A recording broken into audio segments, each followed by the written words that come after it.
So very good morning. आज अपन इस lecture में बात करेंगे वाटर कैनाल सिस्टम क्या होता है। स्पंज या अपन बात करें पोरीफेरास। पोरीफेरास के अंदर यदि आपको पूछ लिया जाए कि वाटर कैनाल सिस्टम क्या है तो उसको किस तरह से आपको एक्सप्लेन करना है, क्या क्या चीज बतानी है आपको एग्जामिनर को, यदि आपको थ्योरी लिखनी है तो। और यदि ऑब्जेक्टिव में आपके क्वेश्चन आते हैं तो क्वेश्चन किस तरीके से आपके पास में आ सकते हैं, उन सबको आज अपन इस लेक्चर में डिस्कस करने वाले हैं। तो चलिए मेन पॉइंट पे आ जाते हैं। वाटर कैनाल सिस्टम पढ़ रहे हैं अपन पोरीफेरास एंड स्पंज के अंदर।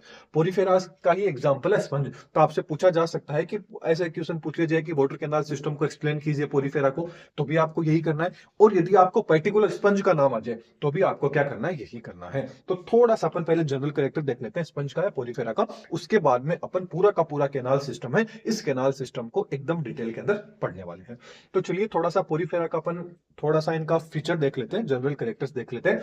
तो जो आपका स्पंज रहेगा, ये क्या है, एक्वाटिक एनिमल होता है। ये क्या होता है, एक पानी में रहने वाला क्या होता है, एनिमल होता है, जीव होता है। जो क्या रहता है, मेराइन वाटर में भी रह सकता है एंड फ्रेश वाटर में भी, मतलब लवणीय जल में भी रह सकता है एंड अलवणीय जल में भी रह सकता है, फ्रेश वाटर में भी रह सकता है। तो याद रखना कि पोरीफेरा या जो अपन स्पंज की बात कर रहे हैं, तो स्पंज की ज्यादातर जो स्पीसीज रहती है, मतलब वो किस में पाई जाएगी, आपकी मेराइन वाटर में। मतलब ऑलमोस्ट बात करें तो 90% जो आपकी स्पंज होंगे वो किस में पाए जाएंगे, मेराइन वाटर में। और 10% होंगे ऑलमोस्ट, वो कहां पाए जाएंगे, आपके फ्रेश वाटर के अंदर आपको देखने को मिलेंगे। तो ये क्या होते हैं, एक्वाइट एनिमल होते हैं। साथ में ये नेचर में कैसे होते हैं, इनका नेचर क्या होता है, इनएक्टिव होता है। मतलब ये जिंदा तो रहता है लेकिन ये किसी भी तरह का मूवमेंट नहीं करता है। ये है तो एक एनिमल, आपने देखा होगा साइड में भी आप थोड़ा सा डायग्राम देख रहे होंगे कि ये क्या होते हैं, एक तरह के, मतलब एक तरह से मान लीजिए फूल की तरह होते हैं कि पड़े रहते हैं, इनको कोई भी इनमें मूवमेंट नहीं होता है। नेचर अपन यदि देखेंगे तो आपको पता नहीं चलेगा एनिमल है, आपको लगेगा ये कोई आर्टिफिशियल चीज है, मतलब पत्थर की बनी हुई चीज है। लेकिन एक्चुअल में क्या होते हैं, ये एनिमल्स होते हैं जो क्या होते हैं, नेचर में इनएक्टिव होते हैं। मतलब इनके सारे के सारे जो मेंबर्स होंगे वो क्या होंगे, स्थानबद्ध होंगे, सेडेंटरी होंगे। मतलब एक जगह से हिलेंगे नहीं, एक जगह पे यदि टच गए तो देखिए ये क्या होगी, चट्टान होगी। समुद्र के नीचे आपने देखा होगा ये क्या होती है, चट्टानें। और इन चट्टान पे कुछ इस तरह की स्ट्रक्चर, ये इस तरह की स्ट्रक्चर है वो आपको देखने को मिलेगी, जो क्या होते हैं, आपके स्पंज होते हैं, जो किसमें आते हैं, पोरीफेरास के अंदर आते हैं। ये क्या रहते हैं, कॉलोनी बनाकर रहते हैं, अकेले नहीं, इनकी कॉलोनी साथ में रहेगी। साथ में क्या होते हैं, ब्रांच होते हैं, आप देख रहे हैं इनमें ब्रांचिंग पाई जाएगी। और ब्रांचिंग होगी वो कैसी होगी, सिलेंड्रिकल होगी। ब्रांचिंग कैसे होगी, सिलेंड्रिकल। आप देख रहे हैं सिलेंडर के जैसे क्या होगी, इनकी ब्रांचिंग रहेगी। एंड ये क्या होगी, कलर के अंदर क्या होंगे, हल्के से आपके ब्राउन होंगे। कलर में कैसे होंगे, ब्राउन होंगे, जैसा कि आप डायग्राम देख रहे हैं। ये मान लीजिए कोई भी सब्सटेंस है, मतलब मान लीजिए कोई भी चट्टान है, कोई भी रॉक है, उसके ऊपर कुछ इस तरह से क्या होंगी, इनकी स्ट्रक्चर देखने को मिलेगी। इसके ऊपर आप जो रेड कलर की स्ट्रक्चर देख रहे हैं, ये क्या होती है, ओस्टिकुलम होती है। ये क्या बोला जाता है, इसको ओस्टिकुलम बोला जाता है। और इनके अंदर छोटे छोटे आप डॉट डॉट कलर में ब्लैक कलर के देख रहे हैं, ये क्या होते हैं, ओस्ट्रिया होते हैं। इन्हीं के अंदर से वाटर क्या होता है, अंदर जाता है। तो वाटर कहां से जाता है, इन्हीं के अंदर से वाटर वगैरह जाता है। और जो भी एक्सक्रेशन, जो भी पदार्थ होता है, एक्सक्रेटरी पदार्थ हुआ, वाटर हुआ, वो सब कुछ बाहर कहां से निकलते हैं, आपके ऑक्सीकुलम के द्वारा बाहर निकलते हैं। ये पूरी की पूरी मैकेनिज्म किस तरह से होती है, इनको आगे अपन डिटेल में देखेंगे। अब आते हैं मेन पॉइंट पे, जो अपना आज मेन फोकस था। वाटर कैनाल सिस्टम पढ़ रहे हैं अपन किसके अंदर, स्पंज के अंदर या पोरीफेरास के अंदर। तो स्पंज के अंदर अपन बात करें तो कैनाल सिस्टम कितने टाइप का होगा, 3 टाइप का कैनाल सिस्टम होगा, वो आपको देखने को मिल जाएगा।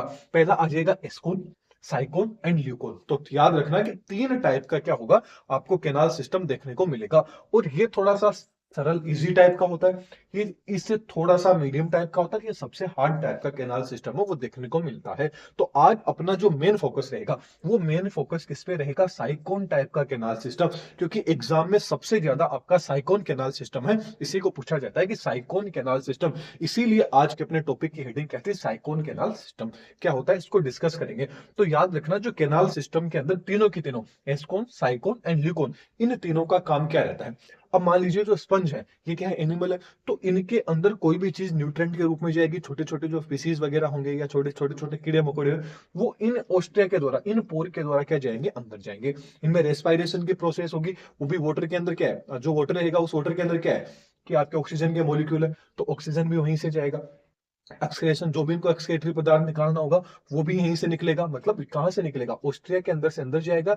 ये जो पूरा का पूरा कैनाल सिस्टम होगा, यही क्या करता है, आपका nutrition, respiration, excretion and reproduction, सारे के सारे काम होंगे वो आपके इसी कैनाल सिस्टम के द्वारा किया जाता है, जिसको एस्कोन, साइकोन एंड ल्यूकोन टाइप का कैनाल सिस्टम बोला जाता है। मतलब ये जो ऑस्ट्रिया है, ऑस्ट्रिया के द्वारा वाटर अंदर चला गया। अब वाटर के अंदर जो भी न्यूट्रिएंट्स वगैरह है, उस न्यूट्रिएंट्स को ले लिया जाएगा।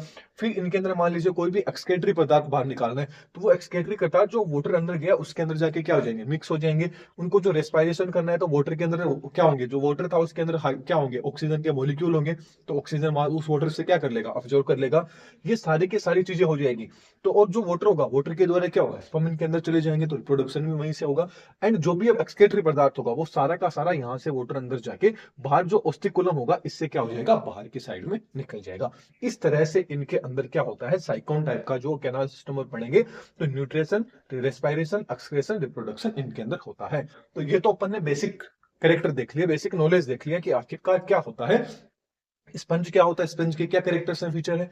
साथ में जो अपन मेन फोकस करने वाले हैं साइकोन, जिसका काम क्या रहेगा, क्या क्या हेल्प करेगा, nutrition, respiration, excretion and reproduction. ये सारी की सारी चीज तो अपन ने देख ली। ये अपन बात कर रहे हैं कि ये जो आपका ऑस्ट्रिया वाला था, ये वाला पार्ट था, ये इसका अपन क्या करेंगे, इस तरह से इसको सेक्शन काटेंगे, इस तरह से लॉन्गिट्यूडनली क्या करेंगे, इसका जो सेक्शन देखेंगे अंदर से देखा तो कुछ इस तरह का। मतलब जो वाटर अंदर गया, वाटर कैसे अंदर घूमेगा, किस तरह से इनके अंदर न्यूट्रिशन होगा, वो सारे के सारे जो मैकेनिज्म होगी उसको अपन अब आगे देखेंगे। तो इससे पहले आप इसका स्क्रीनशॉट लीजिए, नोट्स वैसे आपको टेलीग्राम पे मिल जाएंगे, इसका स्क्रीनशॉट लीजिए। फिर आगे अपन कंप्लीट जो कैनाल सिस्टम की पूरी मैकेनिज्म है उस मैकेनिज्म को देखेंगे, कौन सी साइकोन टाइप का जो कैनाल सिस्टम है इसको डिस्कस करने वाले हैं।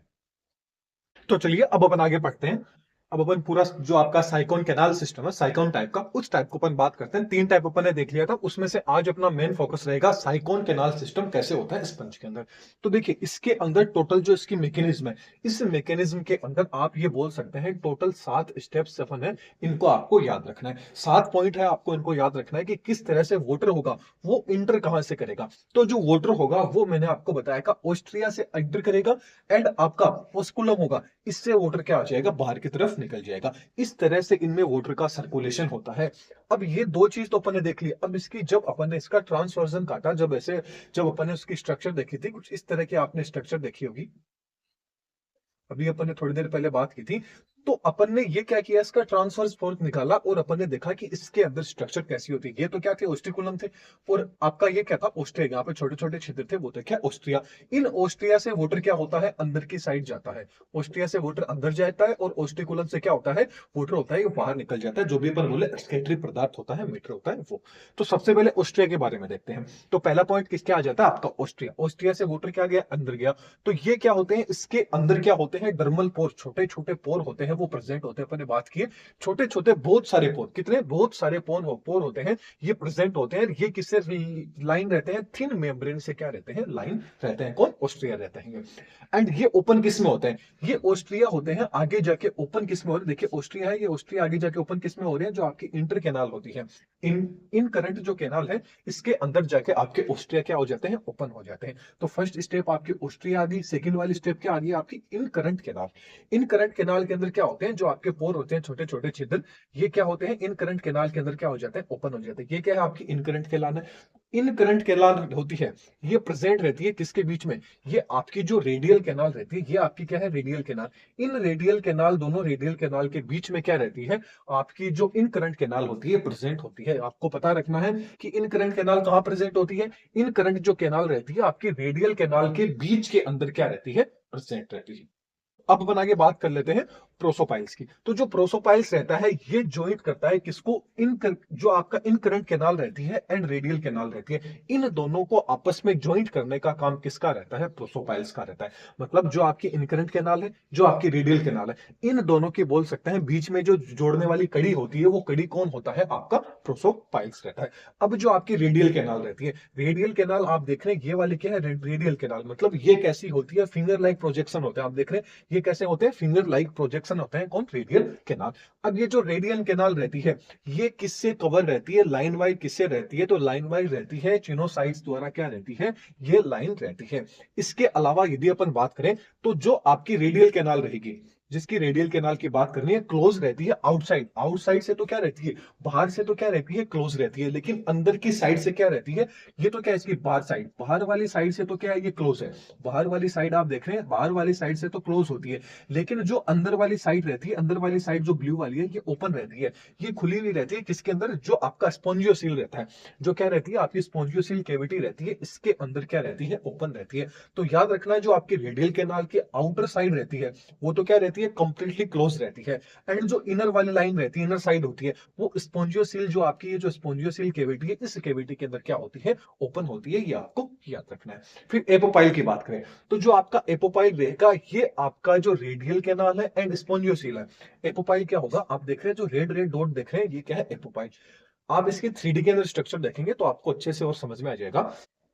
तो ये आप गूगल से देखिएगा, आपको बहुत अच्छे से समझ में आ जाएगी। तो जो आपका एपोपाइल रहता है, एपोपाइल क्या रहता है, रेडियल कैनाल एंड स्पोंजियोसिल, इन दोनों को क्या करवाता है, ओपन करवाता है। इन दोनों के अंदर क्या होती है, ओपन होती है कौन, एपोपाइल। ये चीज आपको याद रखनी है। नेक्स्ट बात करें स्पोंजियोसिल की, तो जो आपकी स्पोंजियोसिल देख रहे हैं, जो बीच में जो वो जो खाली स्पेस देख रहे हैं, बीच में जो खाली स्पेस है, इस खाली स्पेस को क्या बोला जाता है, स्पोंजियोसिल बोला जाता है। तो ये स्पोंजियोसिल क्या है, आपकी बीच वाला जो सेंटर है, सेंटर पार्ट के अंदर क्या है, बड़ी सी कैविटी, बड़ी सी कैविटी आप देख रहे हैं, बीच वाले के अंदर बड़ी सी कैविटी है, जिसको क्या बोला जाता है, स्पोंजियोसिल। मतलब बिग कैविटी होती है, बिग कैविटी होती है, साथ में प्रेजेंट कहां रहती है, सेंटर के अंदर क्या रहती है, प्रेजेंट रहती है। और लाइन किससे रहती है, पिनोसाइट्स द्वारा क्या रहती है, ये लाइन रहती है, कवर रहती है, जैसा कि आप डायग्राम के अंदर भी देख रहे हैं। ये क्या आपका पिनोसाइट्स।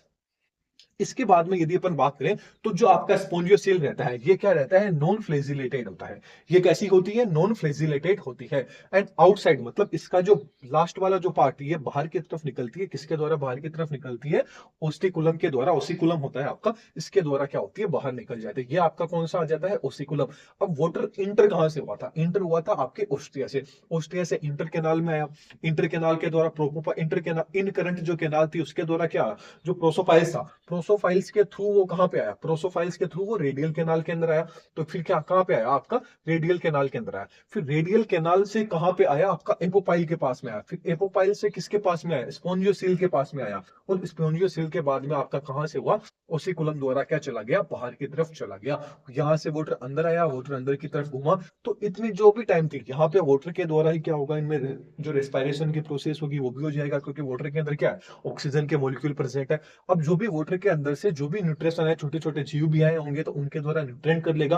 अब बीच में जो भी नाइट्रोजन वेस्ट था, वो वेस्ट पूरा का पूरा जो वाटर होगा, वाटर से क्या हो जाएगा, बाहर निकल जाएगा। लेकिन जो ओसिकुलम रहेगा, ये कंप्लीटली वाटर को बाहर नहीं जाने देता है। ये उतने ही वाटर को बाहर निकलने देता है जितनी बाहर जाने की जरूरत है। ऐसे नहीं कि मतलब जो वाटर आया वो बाहर चला गया, शरीर को जितना चाहिए उतना रख लेगा, अदरवाइज जो नहीं, बाकी का जो भी वेस्ट मटेरियल होगा उसको बाहर निकाल देगा। तो इसकी जो मैकेनिज्म होगी, इसकी कंप्लीट मैकेनिज्म के अंदर टोटल कितनी है, 7 स्टेप है। तो आपको याद रखना है, एग्जाम के अंदर आपको स्टेप पूछी जा सकती है 1 नंबर के क्वेश्चन में, कि जो साइकोन कैनाल सिस्टम है, इसकी आपको स्टेप बतानी है, इसकी मैकेनिज्म बतानी है, कि कहां से वाटर स्टार्ट होता है, मतलब इंटर कहां से करता है वाटर, और बाहर कहां से निकलता है, आउट कहां से होता है। तो याद रखना, वाटर इंटर होता है किससे, ऑस्ट्रिया से। ऑस्ट्रिया से वाटर इंटर होता है। ऑस्ट्रिया से कहां जाता है, इन करंट कैनाल के अंदर जाता है। फिर इन करंट कैनाल से होता हुआ कहां जाता है, प्रोपोपाइल्स के द्वारा कहां आता है, रेडियल कैनाल में। फिर रेडियल कैनाल से एपोपाइल के अंदर आता है, एपोपाइल्स में स्पोंजियोसिल के अंदर आता है, जो बेग लाइक कैविटी होती है, बड़ी सारी कैविटी होती है, बिग कैविटी होती है। फिर स्पोंजियोसिल से कहां होता है, ओसिकुलम में आता है, और ओसिकुलम क्या कर देता है, वाटर को आउट कर देता है, बाहर कर देता है। तो वाटर इन तो होगा ऑस्ट्रिया के द्वारा, आउट होगा ओसिकुलम के द्वारा। तो टोटल 7 स्टेप है, ये आपको याद रखनी है। That's clear. ओके, फिजियोलॉजी की बात करें, इसमें फिजियोलॉजी में किस किस चीज में काम आएगा, न्यूट्रिशन के अंदर आएगा, रेस्पिरेशन के अंदर काम आएगा, एक्सक्रेशन के अंदर काम आएगा, एंड रिप्रोडक्शन के अंदर काम आएगा। ये चीज अपन ने स्टार्टिंग में बात कर ली थी। तो इसके कंप्लीट नोट्स हैं वो आपको टेलीग्राम पे मिल जाएंगे, तो आप वहां से डाउनलोड कर सकते हैं। लेक्चर कैसा लगा कमेंट बॉक्स में जरूर बताना है। तो चलिए नेक्स्ट लेक्चर में फिर मिलेंगे, और चैनल पे नए हैं तो चैनल को सब्सक्राइब जरूर कर लीजिएगा। Thank you.